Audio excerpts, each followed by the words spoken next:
Okay. Share my screen again. Can everybody see the agenda? Yep. Okay. There were a couple additions, including one as of late this afternoon. So as usual, the first item is we do have a quorum, by the way, is the review and approval of the draft minutes of the September meeting. Did everybody get a chance to take a look at them? And does anybody have any comments, corrections that I haven't already received? Kevin Braun from North Hempstead will make the motion to accept the meeting minutes. Okay. Second. Who seconded? Adam Levine. Adam? Okay, thanks, Adam. Any discussion? All those in favor? Aye. Opposed? Aye. Any opposed? Okay, unanimously approved. 2020 member dues. We're closing in on the 2020 year. We still have not received the dues from Oyster Bay or Nassau County. I know Dan Fucci contacted me yesterday. The county needs me to fill out a different claim form than the one we usually use. So Dan has put that in the mail to me. And once I get that, I will, get that back to him, and they can process it, and hopefully we'll get paid. Yeah, for the record, yeah, the money's been allocated. It's been certified by the clerk of the legislature, so it's ready for payment. It's just that quick. I put the claim in yesterday. I think the mail goes out today. So hopefully, I would say next week you should get it, and then just sign and date it and send it right back to me. Yeah, I'll get it in for payment. I appreciate that. Steve, any word on the Oyster Bay? Yeah, so can you hear me? Yep. Okay. So we are working, we had to submit the claim, and we've done that. I talked to George and Liz about that. So that is in the process of being paid. Okay, so it's been submitted. Yeah. Okay.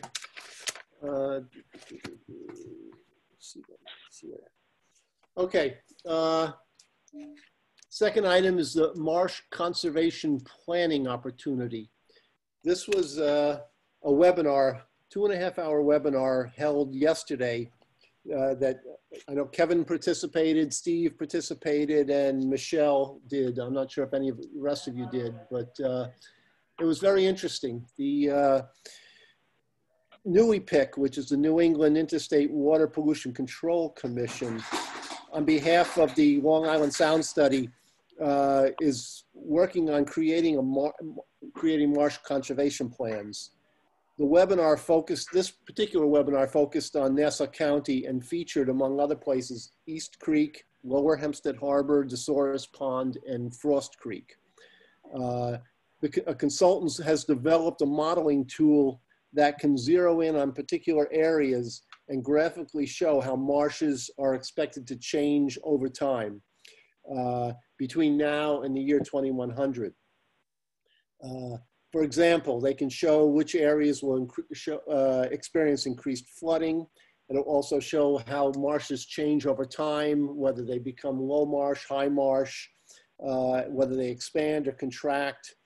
It also, for each of those areas, contains fact sheets on each of the selected marsh areas, shows who the owners of the individual parcels are, provides data on existing marshes, in other words, how many acres for each area, and then shows which is publicly owned, privately owned, and can even provide relative values of marshes for such things as providing habitat, recreational use, wave attenuation, nutrient sequestration.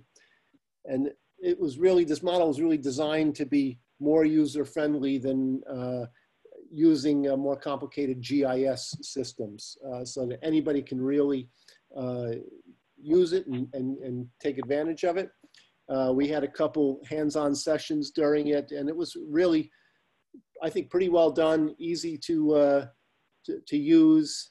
And the idea is that with this tool, you can start developing marsh conservation plans.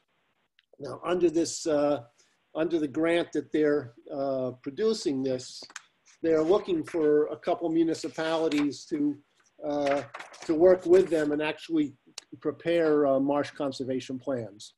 And so I told them I would bring this up at our meeting, see if any of the municipalities are interested in this. The timeline is this would all be expected to be done by May of next year. There's going to be a number of interim meetings. You know, I think it's going to be all virtual between now and then, but I think it was a very good tool, and I'm not aware that any of our municipalities have actual marsh conservation plans, you know, to deal with what we do with our marshes with sea level rise coming and that sort of thing.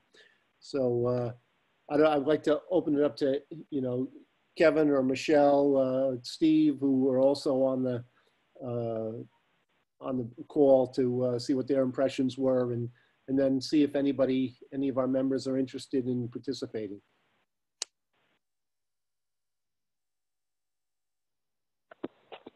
I guess I'll be the guinea pig. This is Kevin from North Hempstead. I didn't find it as well done as you did, Eric. I thought it was very difficult to understand the second speaker, but I'll chalk that up to modern day Zoom meeting conference echoes or whatever you can call it. I didn't get that clear thing. However, yeah, he had a pretty strong accent. Yeah, and it doesn't help to be echoed, and it doesn't help a lot of other things. And I thought it was long and drawn out, to be honest with you. I think I started nodding off. That being said, I think it's a tool. I don't know how it would be received at the town level in terms of being a tool for marsh planning.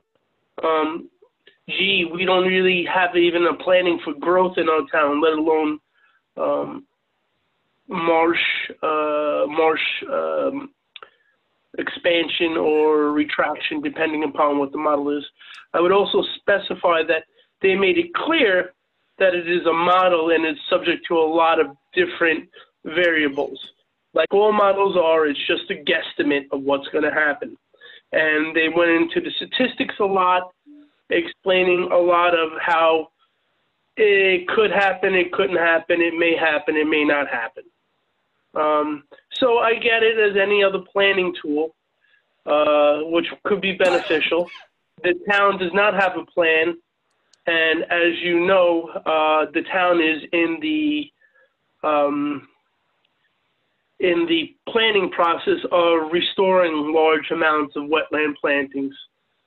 So I don't know if we're going to fit into that model, especially if the topography of our shore is going to change.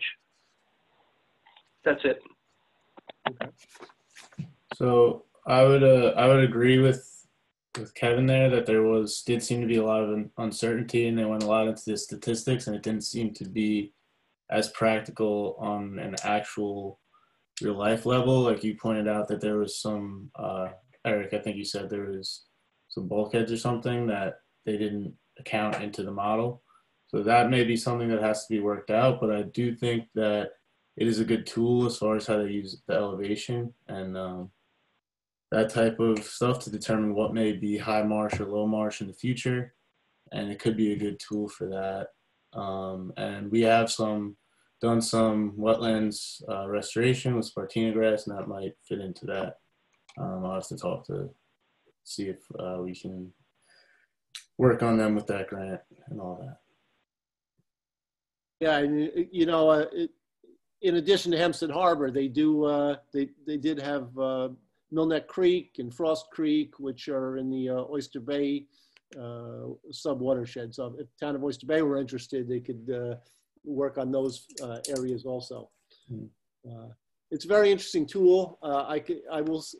In the minutes, I will have the link. You can go on there and you can play around with it. It's kind of fun to do and see where it goes and how things change. And one thing I learned is that, you know, just because there's sea level rise doesn't mean you're going to necessarily lose wetlands. I mean, In some cases, you may even expand wetlands, but it'll change from a, it'll just move further upland, and what's now a high marsh would be low marsh, et cetera. So it was interesting. That was encouraging to me too, Eric.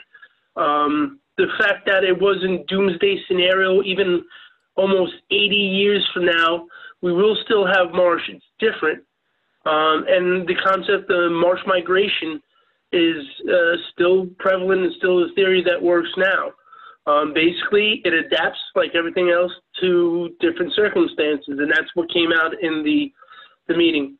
One thing I was disconcerted about was the fact that they didn't do any truthing.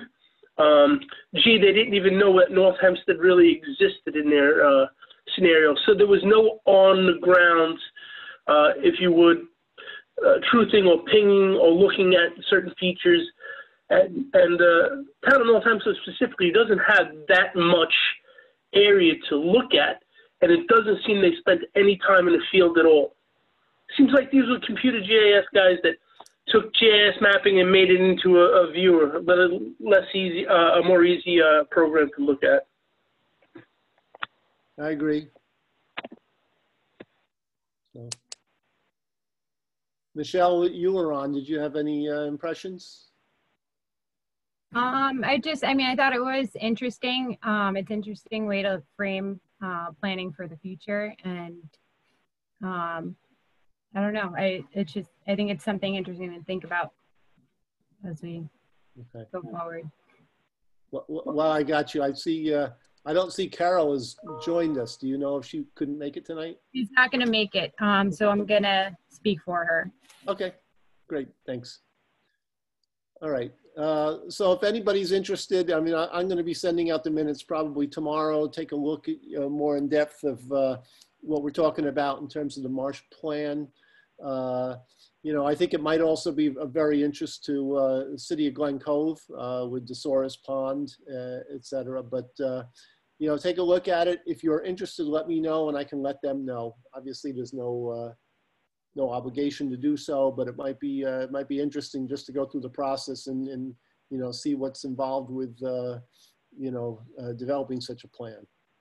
So the next item is another planning tool, basically. I got contacted by a fellow from the University of Connecticut who's working with the Center for Watershed Protection on putting together a best management practice tracking and accounting tool for nitrogen by municipalities.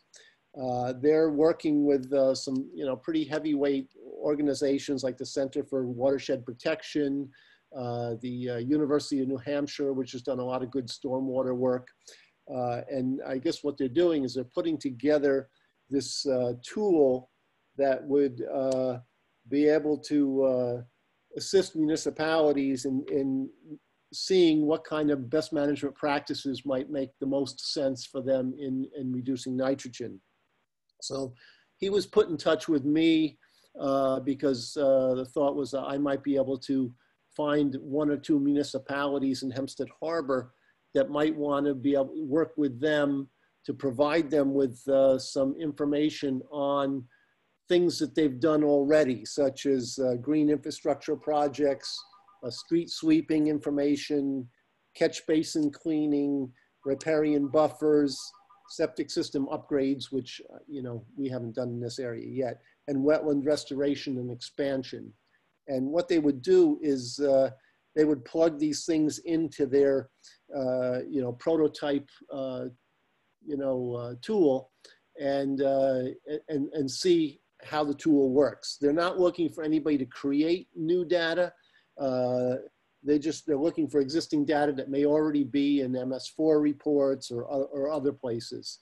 And then that would help them to develop this tool that hopefully will be of assistance to us in the future. So if anybody's interested in that, please let me know. I can get in touch with him and let them put you guys together. I'll give a little bit more detail in the minutes, attached to the minutes, because they sent me a pretty detailed report showing how the tool's being developed, et cetera. So if anybody has any questions, I'd be glad to take them now. Otherwise, you know, you'll see in the minutes tomorrow. Okay, hearing none. Yes, we'll move on to water quality matters. I guess on the program update, Michelle, you'll give us that report. So the core program finishes this month. We went out this morning, and then we have 2 more weeks of monitoring after that. We've continued seeing high bacteria numbers in Glen Cove Creek and as well as the outfalls.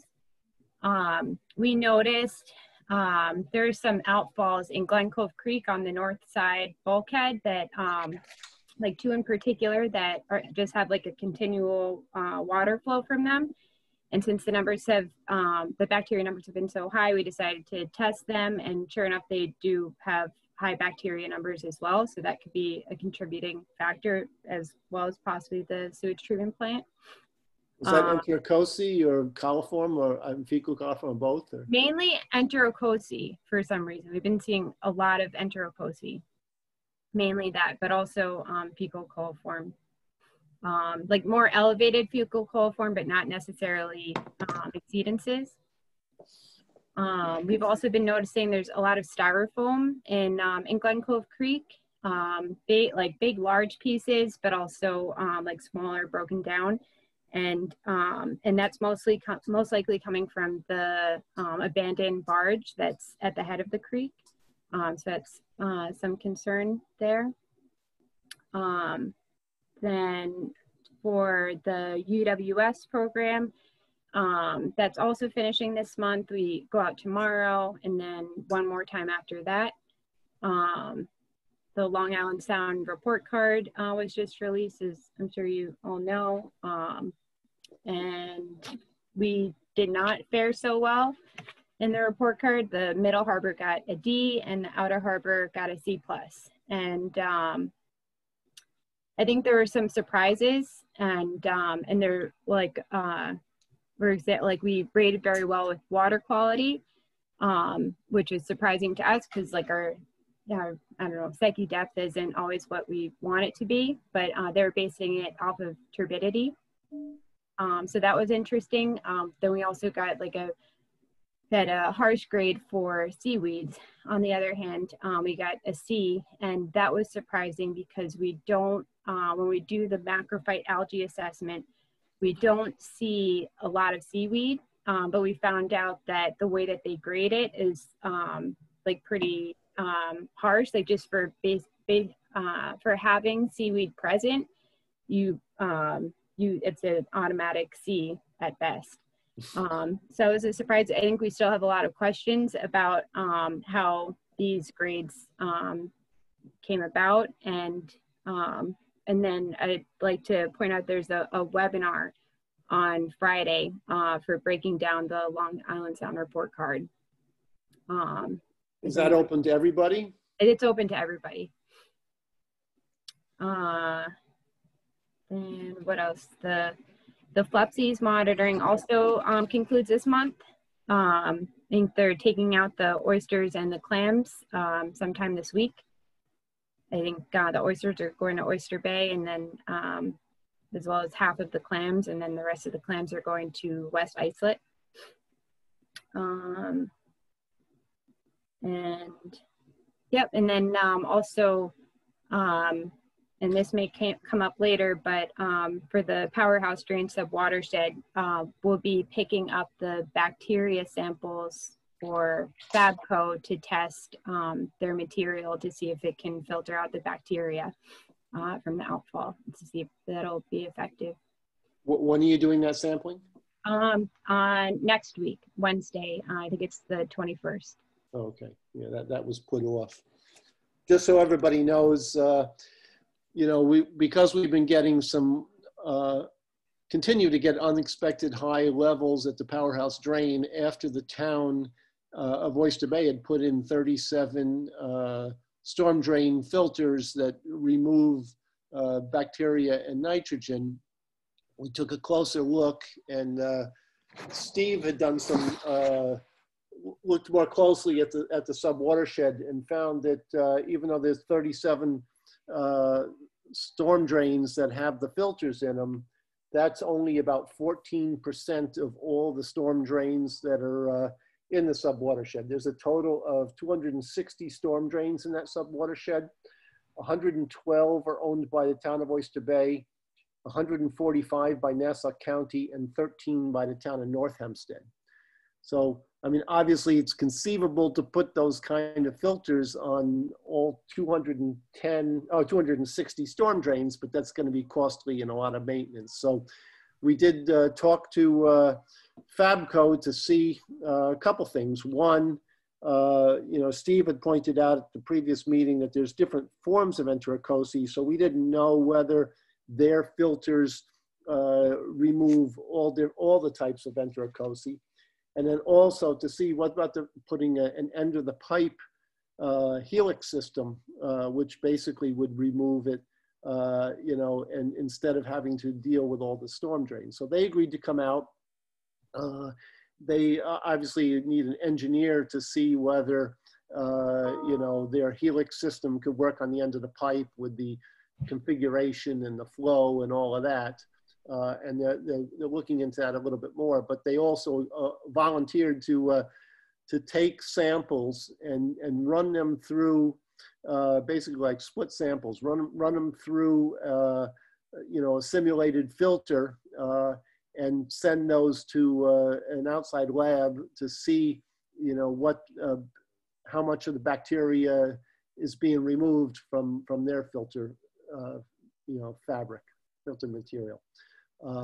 So that they were going to come out, and then I guess that the tides didn't work or something, and you know, so I guess next week, you know, the coalition is going to work with them to collect the samples, and you know, we'll see what that results in.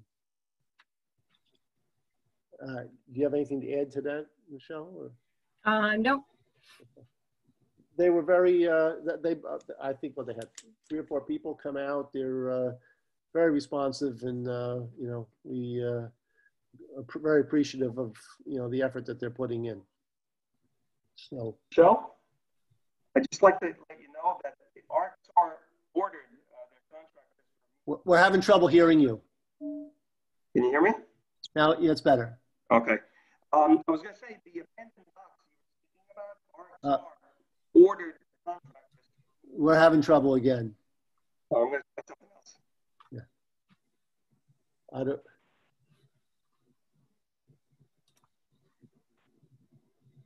Is there a volume you can turn up?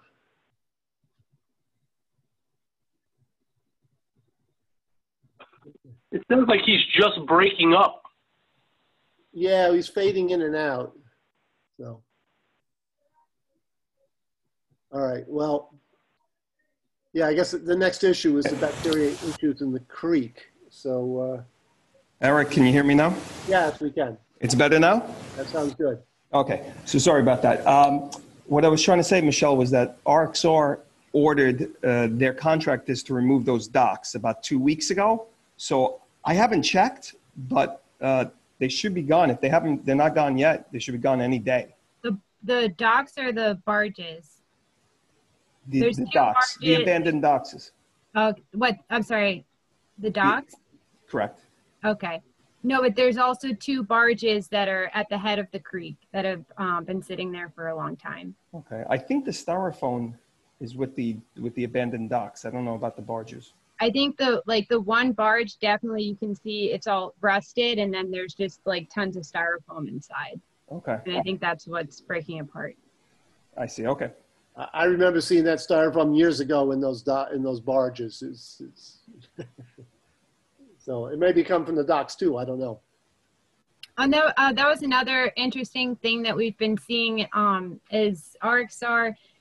Whenever we go into the creek, they have like a barge and a crane, and they're using the crane to dump gravel, like I guess where they want to have their marina, the new marina. They're just like dumping gravel there. thought that was interesting. That it's a capping material that the DEC approved. Actually, they want it this way. It's supposed to help the fish, the sea life there, the sea animals. It's just a capping material that they were ordered to put in. After they dredged, this is what they were supposed to cap it with. Yeah, I had heard that that the reason was that, you know, down the road when they go to do some more work in that area, that the gravel will tell them how that they shouldn't be dredging more any deeper than that. That's otherwise you're undermining the bulkhead. Yes, it also acts as a demarcation, but apparently this is the safest thing for the fish. You like that gravel? I had the same question, but this is apparently what they told me. Okay. Well, that's a good segue into the next issue on the agenda is the bacteria issues in the creek. You know, we had met, I guess, about a month or so ago with the wastewater treatment plant folks in Nassau County, and I haven't heard anything since then. I did send an email to Rich Catugno and also the Suez people. Haven't heard back. And I know Dan was working on getting a camera, underwater camera. So Dan, are you still on? You may have had to leave. Yeah. Yeah. Hi, this is Dan.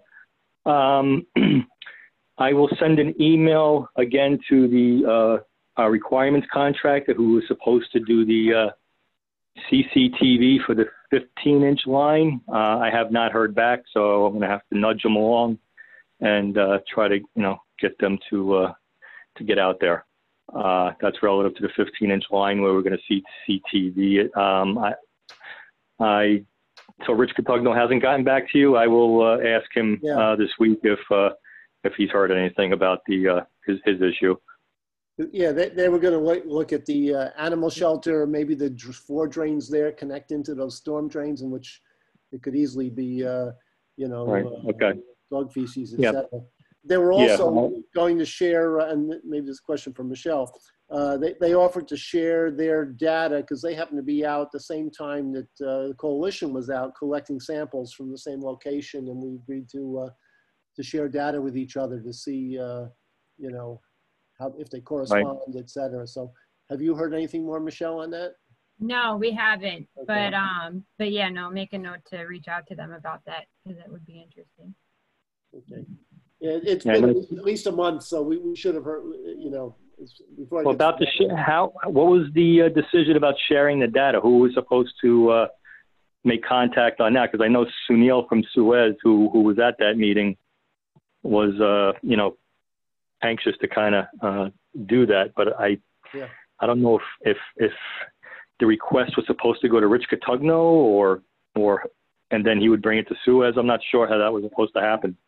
I'm not sure either. It sounded like nobody had a problem with it. They all thought it was a good idea. I mean, it's all public information anyway. So, the more data, the better. The more we can understand what's going on. So. Right. Can you send me an email tomorrow on that issue? Me? Yeah. And I could just as a reminder, and I could you could send it to me, and then I will forward it along. Okay. To Rich and Sunil and see how they want to share that data.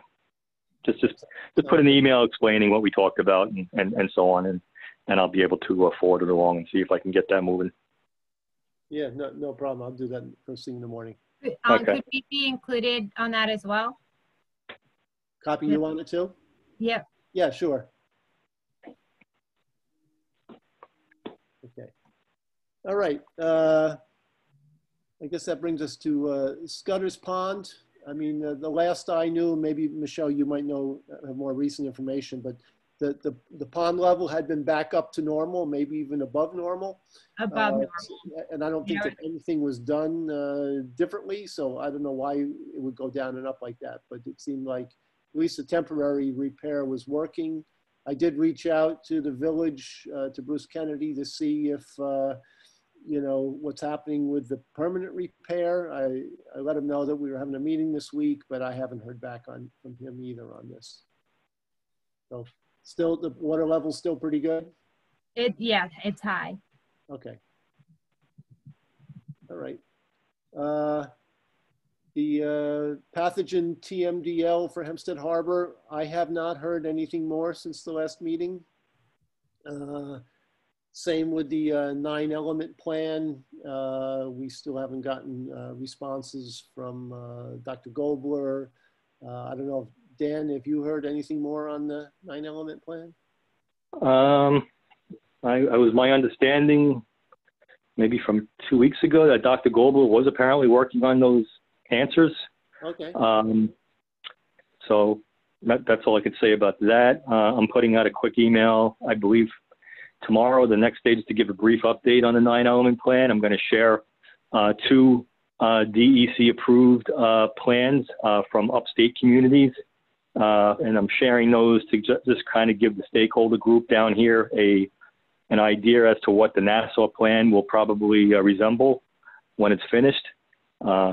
You know, and also making mention that the stakeholders are going to have, we would like to have input from the stakeholders, that it's just not a Nassau County initiative, that the stakeholders need to be you know, provide assistance and have input in the plan. And so that's where we are with the 9E plan. There is still this caveat that the state contract and with Dr. Gobler and Solmas is not in place officially. Everyone keeps saying it will be, but that's at this point it still isn't. So I don't know how fast things are going to move until that's done. But that's just a side note. So that's really where we are with that. So tomorrow or the next few days, we should get an email out with an update. And also we wanted to talk about some of the Nassau County initiatives on the South Shore with the Bay Park reclamation work that we have some updates on that we'll share with the stakeholder group as well. And the you know, septic improvement program as well. That sounds good. Thank you. We did talk about the powerhouse drain. We talked about Glen Cove Creek. That brings us to the Nassau County septic system replacement grants. Things do seem to be moving with that. The county legislature is expected to approve the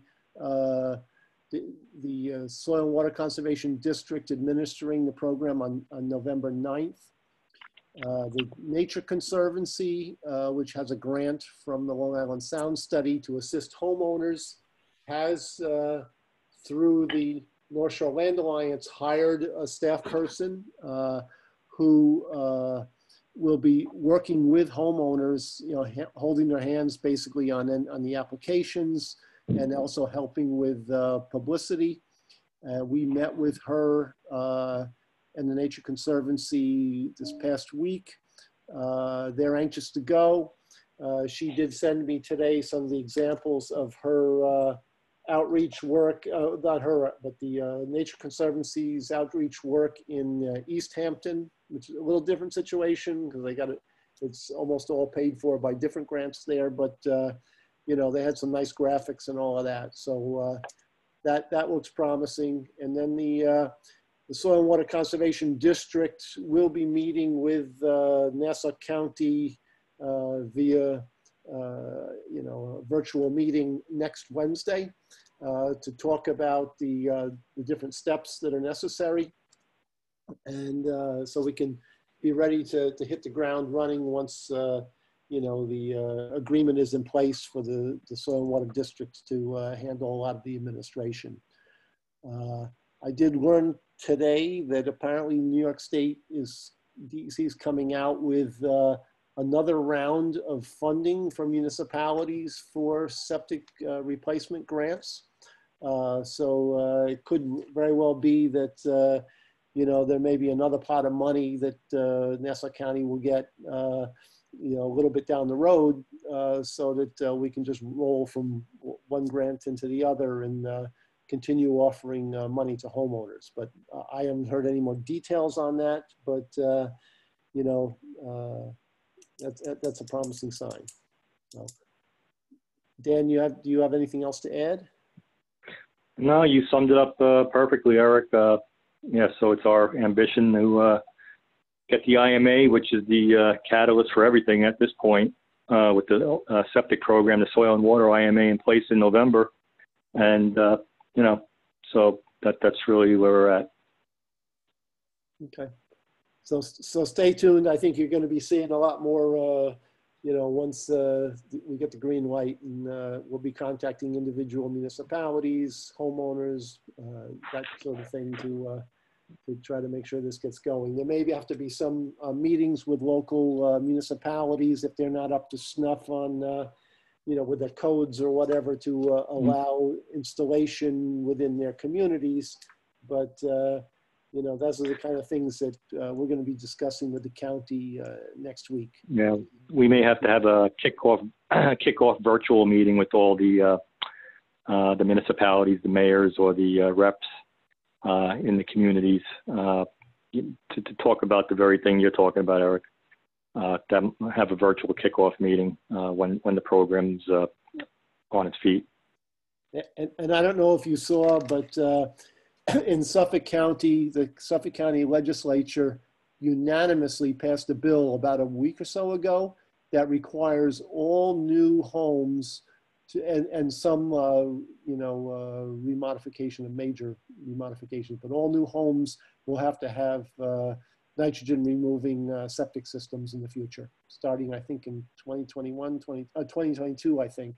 But, you know, so there's going to be, there's certainly a big market for these companies that make these units. And apparently a couple of the manufacturers, you know, their units are not performing up to the standards that the Suffolk County is requiring, so they're being taken off the list, but there are others that have been doing very well. You know, Nassau County is basically going to recognize those that are approved for use in Suffolk County because they've gone through testing, and, you know, the ones that don't meet the standards, they're still removing a lot more nitrogen than a standard septic system, but it's not to the level that that Suffolk County would like. So, that brings us to the Soil and Water Conservation District. Other than the septic program, the district did come out and help the Friends of Cedarmere last month with a second pond pull, and we had about, I don't know, 9 or 10 people there in the pond pulling out water lilies and some other things that were overgrowing, overtaking the pond, and made a good dent. There's still a lot more to go, but the two pond pulls that we did in August and September did make a nice dent in it. So other than that, I would have to add to that you personally did most of the work.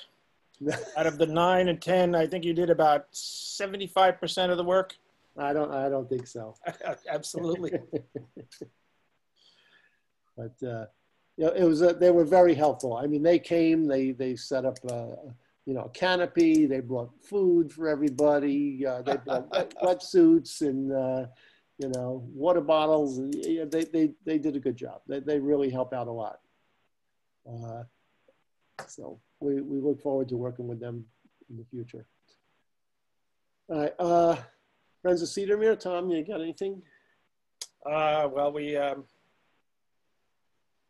a little bit of an issue with the new greenhouse, and I found a couple of dead migratory birds, so they're crashing into it. So we whitewashed the glass so that they wouldn't see, you know, whatever they get confused, try to fly through it.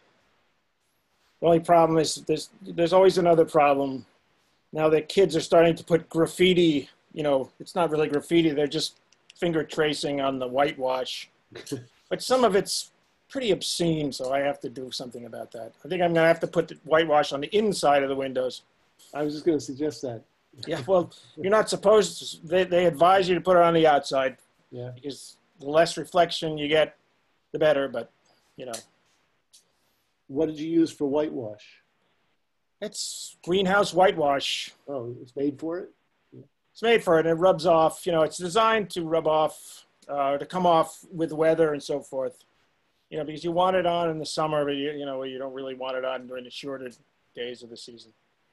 Is it just sprayed on? Brush, you can spray it, but Yeah. we brushed it. Okay. Do you know what kind of birds they were? Yeah, they were both yellow-rumped warblers, unfortunately. But, you know, there's a lot of warblers coming through. And most of them are, yeah, they're probably the most common type. Okay. That's Anything it else? for me.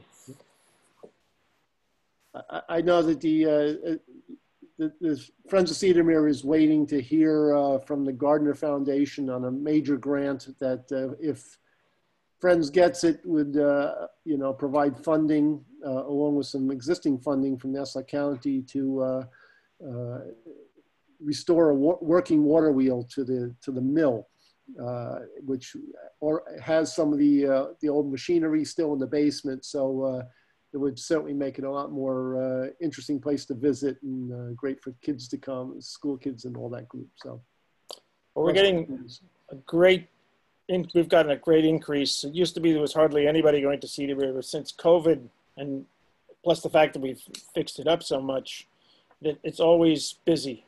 Parking lots are always lots of cars in there, but they're not crowding each other. You know, there'll be little groups and they behave pretty well, except for the, you know, the ones that go in and smoke things.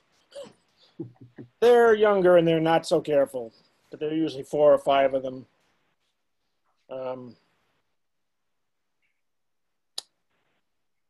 Oh, the other thing was, let's see, what are we trying for? Yeah, that grant.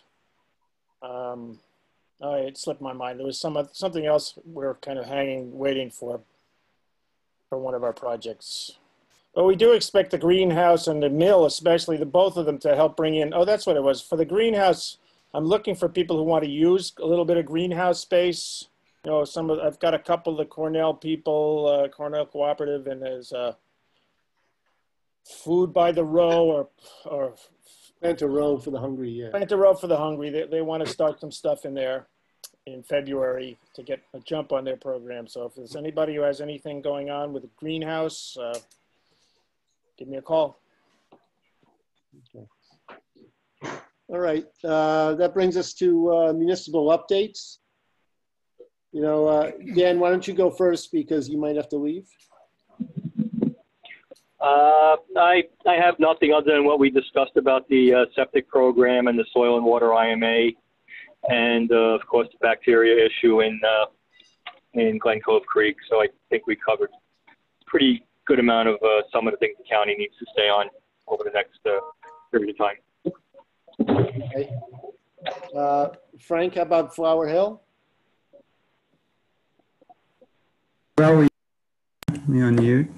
Well, we had a successful election, so we were able to retain the party. We are setting up a sustainability committee that's going to address sustainability issues throughout the village. We have a new trustee by the name of Claire Dorfman. And Eric, I told her that at some point to reach out to you and maybe, you know, we can have a conversation about getting your input into some of the things we may want to do with this new committee. So we're excited about that. Great. How about Sands? Hey, Eric? Yeah. I'm sorry, Eric, this is Dan. I'm going to, if there's no more votes or anything, I'm going to jump off, all right? Okay, thank you, Dan. All right, guys, thank you. Take care. Have a good night. Okay. Bye. All right. Lewis, how about Sands Point? I don't really have anything worthy of this group tonight. Moving further south, Kevin, North Hempstead? Wait, so you're not worthy? No, I said I don't have anything worthy for the group.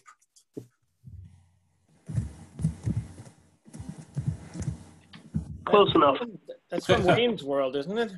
Kevin, for interrupting, you get to go next. Who, me? Yeah.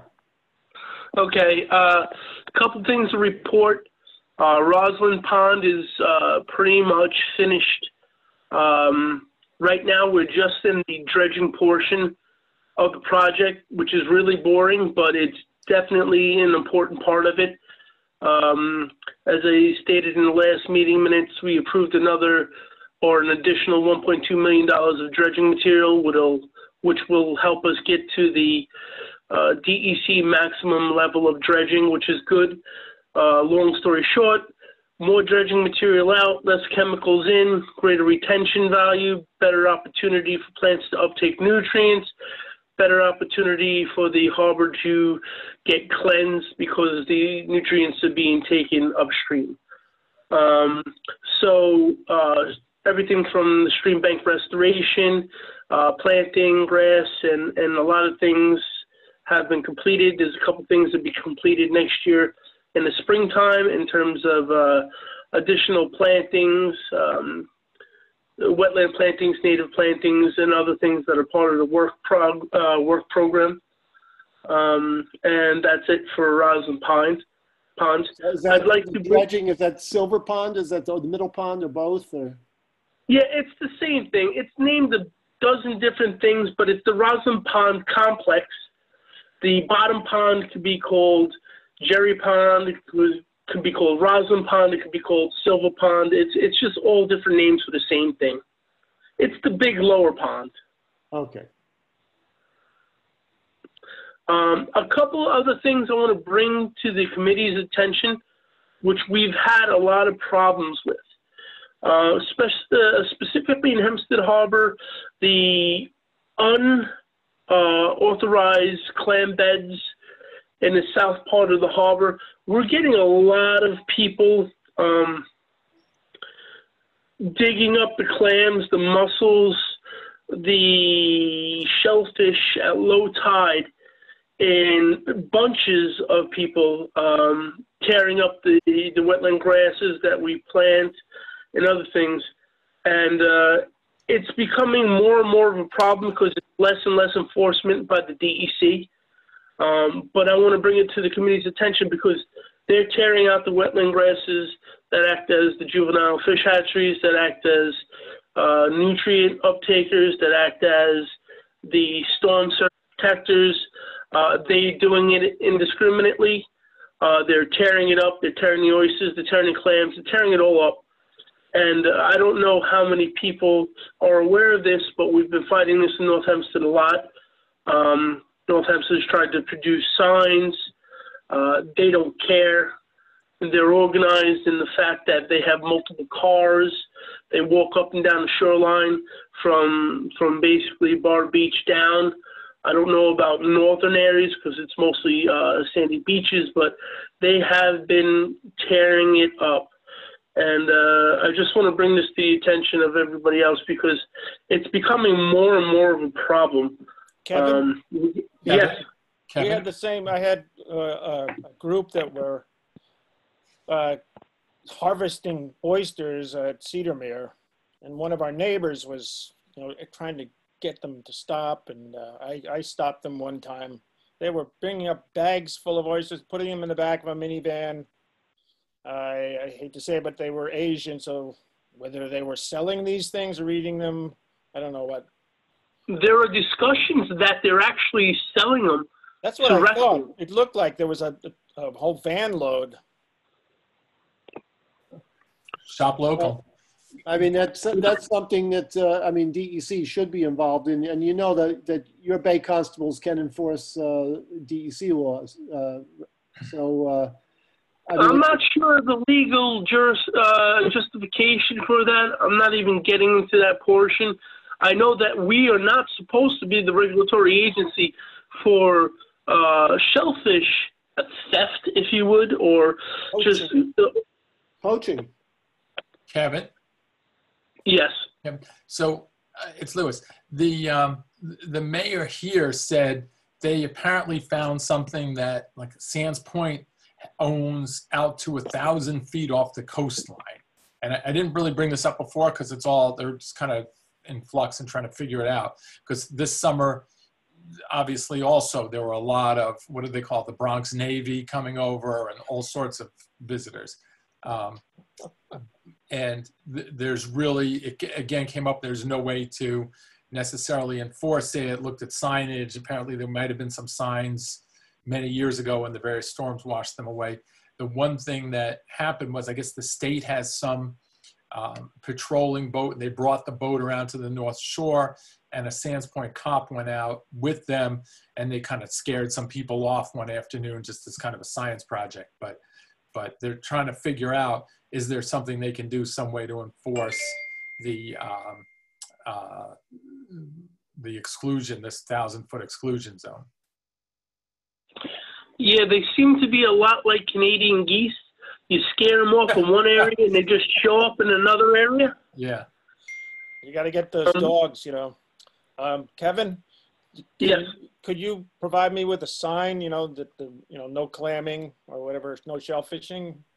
Do you have any of those? I wouldn't mind at all if we could get our own town wrapped around the idea. I've provided signs.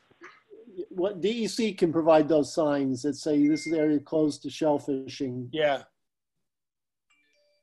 You think but with all due respect, the people that have been noticed showing up, and this is anecdotally observed, don't speak English very well, and probably wouldn't be understanding of that unless the DEC provides it in several other languages. We've had people that they're smart enough to dig it up and hide it in the reeds and come back and do all those things, but they don't seem to whether it's understand or care about the all the things that we're trying to provide from a restoration standpoint, from a harbor health point of view. They don't care. Yeah, I mean, first of all, the signs I think are pretty understandable because they've got pictures of oysters and clams with a big red, slash through them. But I agree with you. I mean, people are just going to ignore the signs if they're doing it right now and knowingly know it's not an area they're supposed to be doing it. But I would think that maybe this is something the Protection Committee could write to DEC law enforcement on behalf of all the municipalities, and maybe that'll move it up in priority a little bit. Yeah, that would be great. I see they have them at Seacliff, down by the Seacliff Beach, the signs. But I think for marine enforcement by DEC, I think they only have 4 people for all of Long Island, 2 for Suffolk and 2 for Nassau. So it's like, yeah, it was something like that where there was it was kind of once in a blue moon that they were actually going to get this boat and get a guy on it. Kevin, you could perhaps, in the foreign languages, you could say trespassers will be shot, and then you could just say, well, it was a translation error. Yeah, I got to work on my ESL working.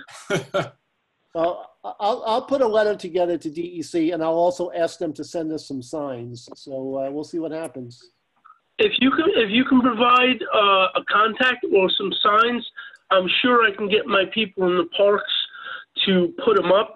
But I wanted to raise this point not so much from a law enforcement area, although very important, but more from a harbor health standpoint.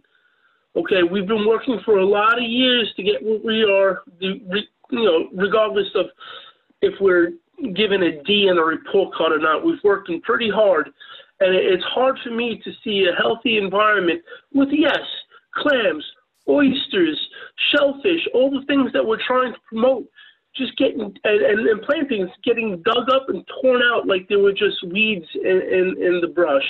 So although it is very important to provide signs, and I would definitely support a letter going to the DEC, we have to look at the reality of what Eric just said. There's 2 people that are going to guard all of Nassau County, and I can't even get the DEC that uses our boat launch to do sane studies once a year to even look at the people who are digging up the clams at Low Harbor. So I need to bring this up as a point of what we need to do. I mean, enforcement is good, signs are very good. We have to do something else. Well, Kevin, I would strongly suggest that you have Mal look into enforcing the DEC laws, because I believe that he can. That may be the case, yeah. Whether our Bay Constable is authorized by the Town Attorney's Office to do so, whether they're willing to or not, are 2 different stories, Eric. Right. But if it's a priority for the town, then, you know, first of all, they should leave those shellfish there because they're helping to improve the water quality in the harbor. Yeah. You know, they don't care. They don't care. It's beyond their scope of comprehension. I've had the same problem. Some of the contractors who were working for me, I found them going out there and I had to give them a lecture, you know. But the signs will help, I think, a little bit. Yeah. All right. Well, that's a start, and we'll see what they say. But I wasn't aware they were going out from the North Hempstead side, so it doesn't surprise me. Yeah, well, we have reports of them all over the beach. The problem with Mal is that he can't get there by boat at low tide. He can't even get close. He's going to have to go on land. He can get around and he can get lower, but it's just a question on by the time he hears it, it's an hour motor to get there. Yeah, well, yeah, I think doing it by boat is I don't know if have you motored around in the lower harbor? It's at low tide. That's just when they strike the most. That's when they're there at low tide. They can't even run the rowboats. Yeah, no, he'd be better going by land because then he can no question at their cars and But you guys are missing it. You're missing it. They're not going that far down into the harbor. They're going by the boat launch. You don't have to go under the viaduct to see people digging stuff up. Right, but you're still better off on land because you get their cars, and that's the only way they get in and out. Hey, sorry, Eric, I need to jump off. Do you need anything from Roslyn Harbor? Do you have any? Only if you have anything to report. No, sir, nothing to report. Okay. Any new developments on the golf course? I'll walk over there and take a look. I mean, report. You haven't heard anything, right? No. All right. Thanks, Adam. Bye, guys. Have a good month. Okay. How about Glen Cove? Eric, I had an additional issue I wanted to bring up. Sure. You were talking about the Fabco installation of the stormwater drain inserts. Yep. I wonder if there's any additional feedback as to their effectiveness. Earlier on, the word on the street was that they were not performing well. Suffolk County had torn theirs out years ago, and I'm talking in reference to the Nassau County Bond Act that was put out in 2006, where it allowed towns and villages to purchase, hundreds of thousands of dollars worth of these inserts. I know Flower Hill had them in. I know a lot of other municipalities have had them in. Some have taken them out. I'm trying to convince my supervisor and my government to take another look at them, but they still had the same bad taste in their mouth that they weren't effective. They required too much maintenance. And I was wondering if anybody can shed additional light on maybe anything that they've improved upon that I can provide to my supervisor to say, hey, listen, we got to take another look at this, because they don't want to touch them. They don't want to put them in, and they don't want to maintain them. They don't want to have anything to do with them. For the ones that they have now that remove bacteria and nitrogen, they do. I do have some literature that from the EPA where they, reviewed their performance and showed that, for example, enterocosi was over 99% removal.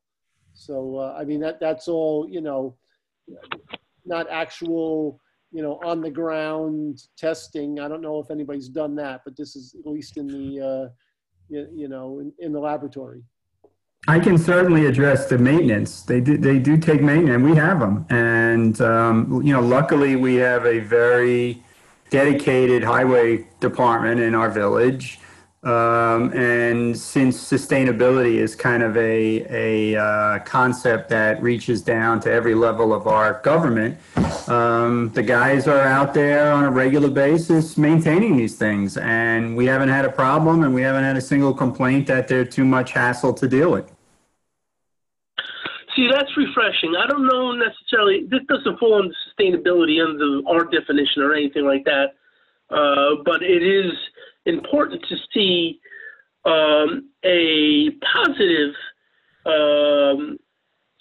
village opinion of these things, because I can't break the barrier of our government saying, and this is, although being recorded doesn't reflect the comments of my supervisor of the government, but it does seem very interesting that other people have different views of these things than we do. And it just takes one or two different people's opinions to really block something from happening. And once again, I will say these are from 2006 Nassau County Bond Act. If Dan was still on the call, he would recognize that I've had 3 or 4 press conferences for these things getting put in, and they've never gotten put in because of the same feeling that they are not working. They don't collect sediment, and then they become too much of a burden for flooding. Kevin, I know that with Flower Hill, going back at least 10 years, their DPW is, we're color coding them so they know which ones have to be changed when and that sort of thing. I would suggest that, your DPW people just get in touch with Flower Hills and they can give them hands-on experience and say, this is what's involved, this is what we do, this is what it costs, that kind of thing. Yeah, Kevin, reach out to Richie, our highway supervisor. He's a great guy, and he'll tell you, his thoughts about them, and he'll give you an honest opinion. I may reach out to you for that, Frank. Thank you. Okay, no problem. And Kevin, in fact, Fabco raised that grant that you had when we met with them, wondering if that was ever possible to resurrect that. I've been trying. Every supervisor that comes in and comes out has the same, or is given, or may I say, is fed the same information and pulls the same opinion of them, regardless if they even know what they look like or not. So, I mean, I think it's an important advancement for the harbor to get these things in, or at least determine on our half if they are worth it or aren't worth it. Right. But to have these things linger on is doing nobody any justice. Yeah, no, I think Flower Hill's probably got more experience with them than any of our other members. So I think, and they're right next door. So I would think that's a natural. Yeah. How about Glen Cove? How about Oyster Bay? Oyster Bay is equivalent to the town, not in size, but probably in harbor coverage. Stephen, I guess you're relatively new, and to be honest with you, I'm not too aware of what your actions are over there. But I'd be interested in what the town of Oyster Bay has to say about these things. Well, Kevin, before Steve responds, I just want to point out that in terms of town of Oyster Bay's coverage in Hempstead Harbor, it's only a small sliver that they have control over in the Powerhouse Drain subwatershed. Other than that, it's Village of Seacliff, it's Nassau County, it's Glen Cove. So it's that small area, and that's where the town has been focusing on putting these in. And they put in a bunch a while ago, which probably weren't maintained as often as they should be, but are now. And then they put in, when they did the road reconstruction, put 37 in when they repaved the roads in that area. So I don't. Let me rephrase then.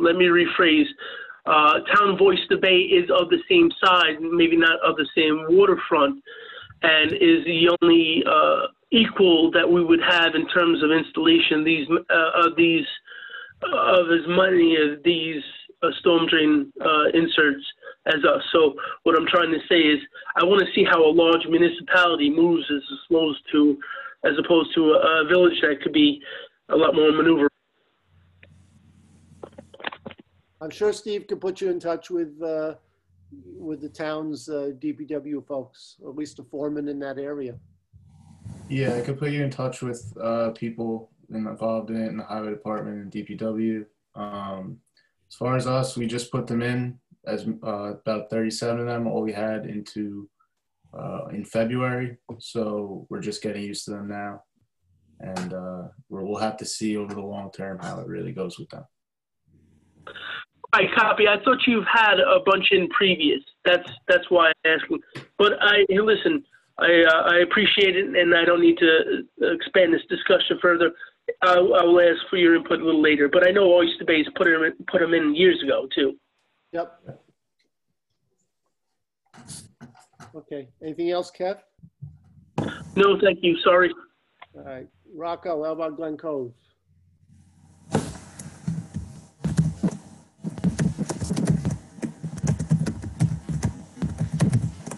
Rocco, are you still with us? Can you hear me? Yeah, we can hear you. Sorry, I thought I removed the mute. Yeah, not much, unfortunately. So the East Island Gates project, we received the proposals and we're just evaluating them at this point. So not much is moving there. At Morgan Park, we received a $250,000 grant from the state. Senator Gorin helped us out with that. And that's to rebuild the seawall at Morgan Park. And we just received that, so they're basically going into design at this point. But other than that, not much. Making a lot of noise there. Who am I missing? Did I get everybody? I didn't go yet. Oh, Steve, sorry. Yeah. So Kevin, I share your concern about the poaching of the shellfish. We see that a lot happening around us. Along the shorelines and things like that.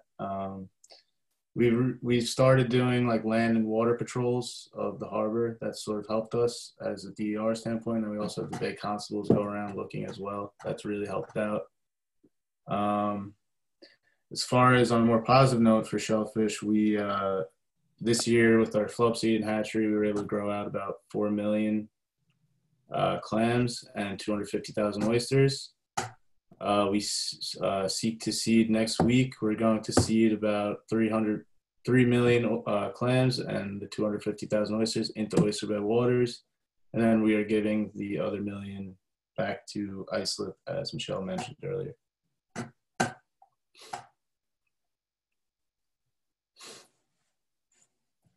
Those are going to be protected as well to prevent poaching. We have them in bay management areas that are surveyed by us and the Bay Constables on a regular basis.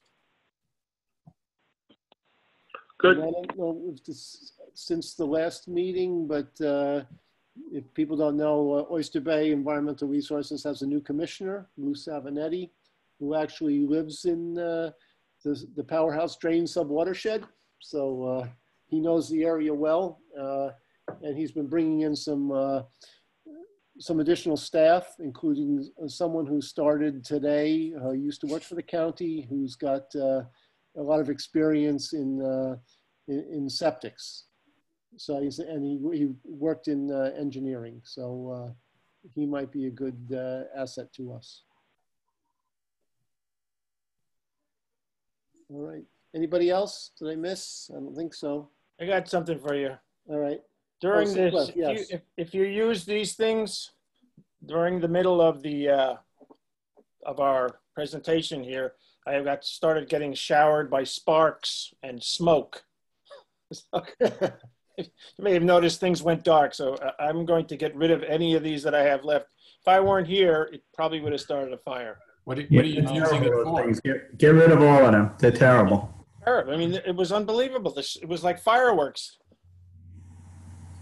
And they got mercury in them, so don't break them. Stick with LEDs, not the complex fluorescents. Yeah. Not so much. Go with LEDs. Anything else in Seacliff, Tom, while we got you? Well, I think they're running the sewer from the, the luxury condos that they're building down by the, right. Because they've been working for weeks and weeks. They don't seem to dig up the whole street, that they close it all the time. I think they're running like torpedoes underground or something, but they're going at it pretty hot and heavy. And they're also working on the one going down the other side, which is more conventional, much larger. They're 6-8 inch diameter. I was kind of surprised to see how small a diameter the sewer line is that's going from the Glen Harbors up the street. It's like four inches or something. That's what I remember, that figure from what they said. Yeah, it's going to be a 4-inch forced main. Doesn't seem I like can't imagine that not getting plugged up. Yeah. may have a 4-inch at my house and it gets plugged up. Right. Somebody puts the wrong wipe down the drain and you're in trouble.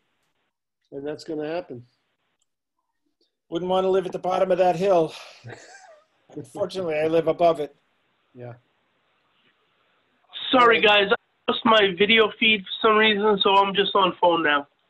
Okay. Not missing anything, Kevin.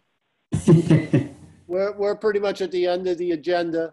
Unless anybody's got any other business? Anything they want to raise? Issues, comments? If not, None for North Hempstead. okay. Well, if not, it's 8:15.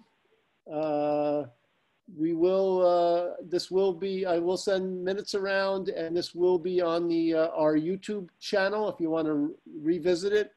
And you know, thank you all for coming. And our next meeting is going to be November 18th. I assume it's also going to be on Zoom. So stay tuned, and we'll be in touch. I just had a question, Eric. How much do we pay? Do we have to pay to put it on YouTube? No, it's free.